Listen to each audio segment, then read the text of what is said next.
Chiko charinovhunduka gudo. Zviwira vanhu inga rapona murutsawani peni zviriko.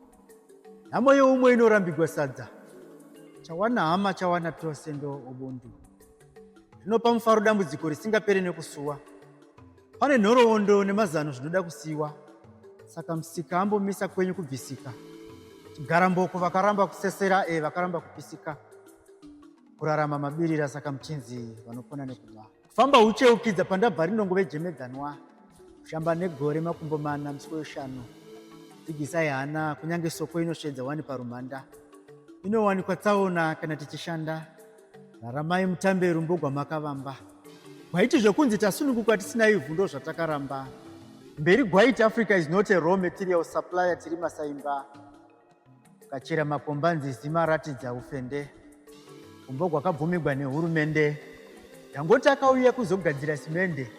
Lithium zvichinzi kunze hatichadi kuti iende. Itendera ramai vhudzi jena mberi basa riende. Izvozvi pano iri kupisa paJoni. Vakadzoka vakati zvokugara kuvarungu hatizvigoni. Kuenda muchaenda mukanya kana Africa chave chinhu chimwe. Asi dai mambomisa aya machinda. Vanozviita kunge ndivo vega vane machechi atora pfuma yevarombo. Kwarepwa vana yenherera pfuma yaenda. Minhana vanhu vamirira mashiripiti maoko vakapeta. Zvikomo zvigarisani mute zvinopanana.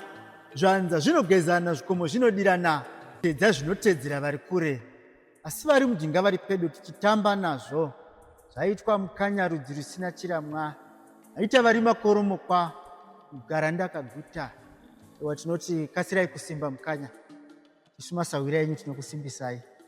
Nemambogura matunhu nyanzvi yamanzwi anemusikanzwa. Yembire. Nakidzwa ine mutakunanzwa wamanzwi. Nemusikanzwa achibaya semunzwa. Zvikwe netembo mambogura matunhu.